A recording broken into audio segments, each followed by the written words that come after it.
Hello and welcome to this podcast in the ENT Expert Opinion series. My name is Niall Jefferson, and today I'm down in Wollongong, Australia with Associate Professor Stuart MacKay. Professor MacKay completed his fellowship training here in New South Wales and then went to do a postgraduate fellowship in Adelaide with the late Sam Robinson and Professor Simon Carney in adult airway reconstructive surgery and head and neck surgery. Having now returned to the Illawarra in 2008, he practices in general ENT, but with a particular subspecialty interest in adult obstructive sleep apnea and the management of those who have failed or rejected device use. He has published nationally and internationally, as well as presented both on the national and international stage, and runs an adult cadaver dissection clinic in conjunction with the Australian Sleep Association. Thanks for joining me. Thanks, Noel. Thanks for coming down to sunny Wollongong today. We're going to restrict our discussion to the management of adult obstructive sleep apnea, recognising that the paediatric problem is almost a completely different disease process, as is its management. Having said that, what is obstructive sleep apnea? So obstructive sleep apnea in the adult population is defined at the moment polysomnographically by AHI recommended criteria of an AHI greater than or equal to 5 to 14 representing mild obstructive sleep apnea, 15 to 29 representing moderate obstructive sleep apnea, and greater than 30 severe obstructive sleep apnea. But there are other scoring systems, including Chicago criteria and alternate criteria. And in the Chicago criteria system, a good paper by Banks and McAvoy from approximately 2005 demonstrated that the average AHI Chicago in the Australian population is 7 in a non-snoring patient, so therefore 0 to 13 was considered normal given standard deviations of the mean, and new definitions of 0-15 considered normal, 15 to 29 mild sleep apnea, 30 to 45 moderate sleep apnea, and above 45 severe sleep apnea. So the definition of obstructive sleep apnea depends significantly upon the scoring system used. How common is this problem? OSA in adults affects at least 4% of men and 2% of women, but may affect up to 9% of women and 24% of men, depending upon where the goalposts are posited for definitions. And how is obstructive sleep apnea and its spectrum subclassified? And is this relevant? So obstructive sleep apnea is on a spectrum from simple snoring to severe obstructive sleep apnea. There are also those who use a concept of upper airways resistance syndrome between simple snoring and mild obstructive sleep apnea, but it is very much a spectrum disorder, and the more severe the disorder, the more severe the impact on the patient in terms of quality of life, sleep fragmentation, daytime tiredness and sleepiness, and cardiovascular and motor vehicle accident risk. So having said those things, how then do these patients present to you? Classically, adult patients will present with a history of snoring, which is one of the pathological hallmarks of obstructive sleep apnea. Often they'll present at the urging of a partner, particularly in the middle-aged male population, due to the social disruption of the snoring and the partner dissatisfaction. But they'll also often present with tiredness in the morning and waking unrefreshed despite spending 7 to 8 hours in bed in many cases. They may present with daytime sleepiness or falling asleep in certain scenarios where they should not. And they might also present in many contexts with already having suffered cardiovascular consequences of their disease, such as a myocardial infarction, a cerebrovascular event, an arrhythmia, or in some cases a near-death experience from some sort of cardiovascular experience. How then do you go about taking a history? Are there specific things that you look for? And what is the role of quality of life questionnaires in your assessment? So in the adult population, a comprehensive history is required, mainly because there can be a number of overlapping contributing factors to someone's sleep disorder, not just a breathing disorder. And also for the concept of tiredness and sleepiness, there can be a number of contributing factors, not just a sleep disorder or a sleep breathing disorder. So it's very important to establish what symptoms the patient has and what their major concerns are, prior to formal investigation. So some key or pertinent points are the snoring itself and the loudness of the snoring and who's describing the snoring. In particular, I like to ask the adult patients what time they most frequently go to bed and what time they get out of bed, and then feed back to the patient the number of hours that represents and ask them whether they feel like they've slept for that period of time and how they feel first thing in the morning and during the day. You really need to establish sleep position, whether the patient sleeps predominantly on their side or on their back or in the prone position or in a combination of the above. And you really need to establish any witnessed pauses or gasps or choking noise heard by the partner or by family members in the house. You want to know specifically, does the patient have any particular nasal pathology, because there is an overlap between nasal symptoms and the spectrum of sleep disordered breathing, although in many cases it's more in order for a treatment paradigm to establish a patent nasal airway so that other treatments can work rather than treating the snoring or sleep apnea in and of itself by correcting nasal pathology.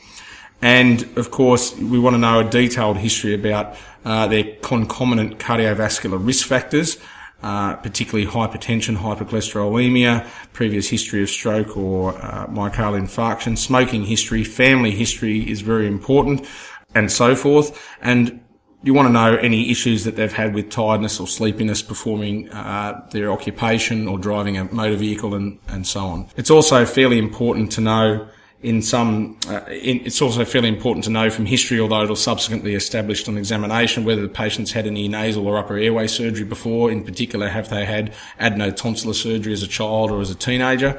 And one wants to establish any past history of tonsillitis or upper respiratory tract infections that might impact on your decision for treatment for sleep disordered breathing also. And questionnaires? In terms of the questionnaires, all adult patients who attend my rooms fill out a snoring severity scale, an Epworth sleepiness score, including their weight and height and body mass index, which is actually checked in the rooms, and a functional outcomes of snoring questionnaire, which is a more extensive quality of life questionnaire covering a range of issues. Those questionnaires are particularly useful, I believe, for pre and post intervention comparison, so that we're not purely using a surrogate marker such as an apnea hypopnea index as an outcome measure. It's quite rare in my experience, apart from patients that are in the armed forces, for them to attend the rooms and say, "Doctor, I want you to reduce my AHI." The patients have a greater depth of interest in their snoring, their partner satisfaction, their tiredness and sleepiness, and in their potential risk of future heart attack and stroke. How then do you examine the patients? What are the key areas that you assess? So all of these patients need a comprehensive 30 to 45 minute evaluation, and examination-wise, they need an extensive examination of their body habitus, height and weight, neck circumference, and at least some concept of what's going on with their craniofacial profile and dentition, in particular looking for overbite or malocclusion, looking for retrognathia, micrognathia and maxillary hypoplasia. And their nasal airway is assessed in the normal way with particular focus on dynamic external nasal valve collapse and structural abnormalities inside the nose, such as septal deviations, looking for mucosal disease such as allergic rhinitis, polyp disease, mucopurulent discharge and so forth in a normal fashion. And then moving on to an extensive oral cavity oropharynx assessment.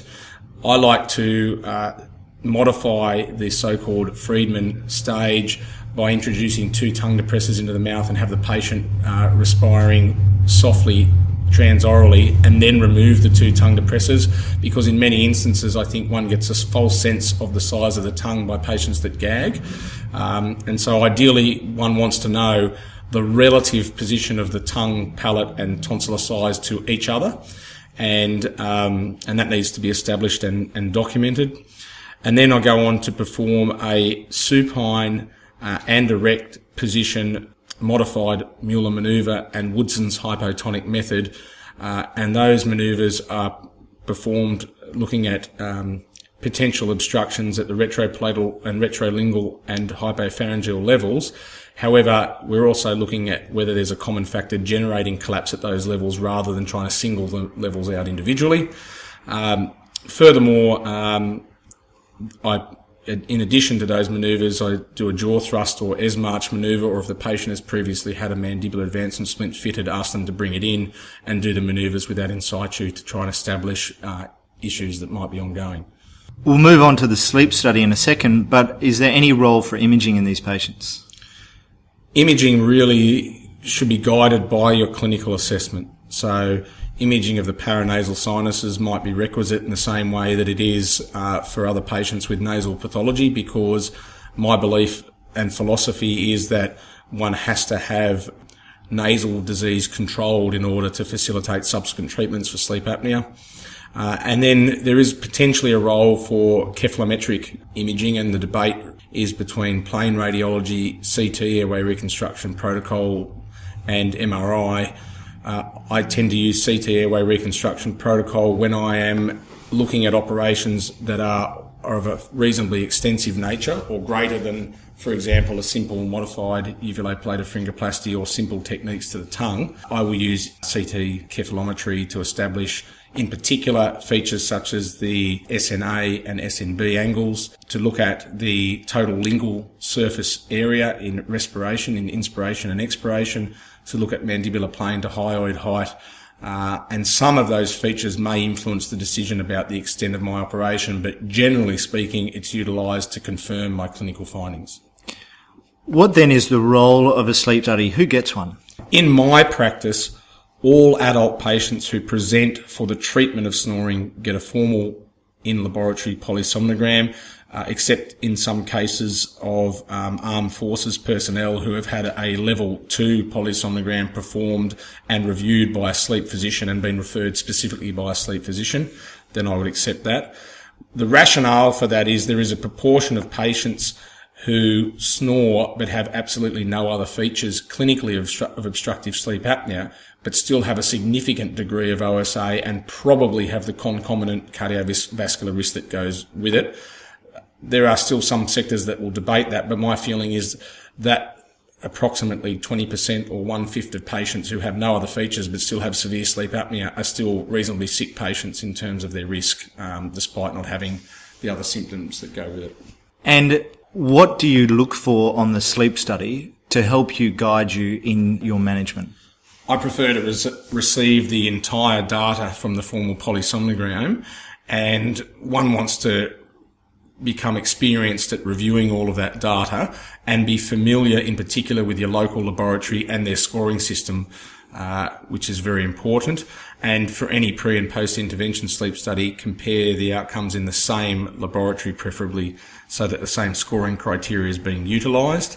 Specifically, I like to look for the total sleep time, how many hours they slept in the lab, the sleep efficiency, which is offered as a percentage, the amount of non-REM sleep, the percentage of REM sleep and slow wave sleep. We're looking at the apnea hypopnea index, but particularly looking at the breakdown of how many apneas and how many hypopneas. One wants to know the duration of the apneas and hypopneas, specifically because some patients where we've recognised it's a spectrum of disease, the higher the AHI, so-called, the more sick they are. But there are those patients that have significantly prolonged apneas or hypopneas and therefore may have a lesser AHI but actually be more unwell than others who are having briefer events but more frequent events. We're looking for the nadir or lowest oxygen saturation, as well as getting an idea or a guide from the hypnogram of the average oxygen saturation. One wants to line up the apnea and hypopnea events with what happens to the oxygen desaturation index, and also get a good guide on the cortical arousal index and respiratory arousal index and how those parameters relate specifically to the AHI. Certainly, we're not talking specifically about the paediatric population, but one can often get a guide in the paediatric population if the AHI is 12, the PLM index is 12 and the cortical arousal index is 12, then it sort of lines up that every time this child's having an event, there's movement and sleep fragmentation. And so one wants to use those parameters to line up. And furthermore, in the adult population, you specifically want to look at the positional data, the percentage of supine sleep, lateral sleep, and so forth, and try to correlate that clinically with how the patient sleeps at home. If you have a sleep study where the patient spent most of the time in the supine position, but they don't sleep supine at home, that may, in some cases, overestimate your data, and vice versa. What then is the role of the different levels of sleep study? Is overnight oximetry of any value? Personally, in my hands, it's of very limited value, and so all patients will have a level 1 formal in-laboratory polysomnogram, or with the exceptions that I mentioned for a level 2 study. I don't have a significant role for level 3 and below studies, but recognise that some patients where the data is adequate and has been reviewed by a sleep physician, may be appropriate for patients who are going on to device use. But in my hands, where we're considering contemporary surgical options, we want a high-level polysomnogram before and after any interventions other than pre-phase nasal surgery. So you've got your diagnosis of obstructive sleep apnea. What then is the role of medical therapy? I think medical therapy really has a limited role apart from improving a patent nasal airway to facilitate subsequent treatment. So that might include controlling mucosal disease with topical corticosteroid spray or saltwater douches, or in some cases immunotherapy for those patients with significant allergic disease of the nose, so that they can more adequately tolerate or have, in some cases, a lower CPAP pressure. There's also good evidence, Australian evidence, to support use of improving and establishing a patent nasal airway with medical or surgical therapy to improve mandibular advancing splint use. There's evidence that the higher the nasal airway resistance, the less likely patients are to comply with or tolerate a jaw splint in the mouth, which makes good philosophical sense also. So I think that's really the major role. There is some evidence in the child population about use of leukotriene inhibitors and topical sprays to temporise whilst patients are on waiting lists for adenotonsillectomy surgery. But apart from that, I think the role of medicines are limited. There may be a role under the specific watch of sleep physicians for so-called alertness type medication in patients who have obstructive sleep apnea and significant daytime somnolence. There's the recent development of medications such as modafinil, which might be used in the context of patients, or indicated in the context of patients who are on CPAP but still remain tired or somnolent during the day despite demonstrated lab efficacy of CPAP. And there may be a role for some other medications to improve sleep with concomitant sleep disorders and sleep apnea, such as melatonin or Tegretol. Just to clarify, at this point we've accepted that CPAP is the gold standard, and the discussion here is limited to those who have failed or rejected device use, just for the purpose of those people listening. We're going to go on in the next podcast to talk about surgical management, but to wrap things up, I'm going to give you the final word. So the final word is an opportunity to sum up something that we've talked about that you think is of great importance, or to talk about something that we haven't in relation to either the assessment or medical management of obstructive sleep apnea. I think probably just to summarise, Niall, the important thing for the ear, nose and throat surgeon is to do a comprehensive and detailed clinical and investigatory assessment of the adult snoring patient, to take a genuine and detailed history, a comprehensive examination involving nasal, orthognathic, oral cavity and oropharynx, and nasendoscopic assessment. I didn't mention in the body of the discussion that there is a small percentage of patients demonstrated in Scher's analysis from the 1990s that may have some structural abnormality of the airway contributing to their sleep apnea. So my belief is that these patients require that assessment. And then formal polysomnography, or at least high-level polysomnography under the auspices of a sleep physician in all those patients who present for the investigation of snoring or a sleep breathing disorder. And the one addition that we probably should mention for those complex patients or the difficult patients where standard therapies have been difficult, to consider a multidisciplinary team set up. We have a multidisciplinary team here in the Illawarra that includes myself as an ENT surgeon, an adult and paediatric sleep physician, dentist with an interest in mandibular advancing splints, a personal trainer, weight loss expert or exercise physiologist, a sleep psychologist, and in every third clinic we have an expert orthodontist with access to a maxillofacial surgeon for the patients with orthognathic issues. Thanks very much, Professor MacKay. This is another podcast in the ENT Expert Opinion series. You can download these for free through iTunes. You can follow us on Facebook and Twitter, or find us at our website, entexpertopinion.com.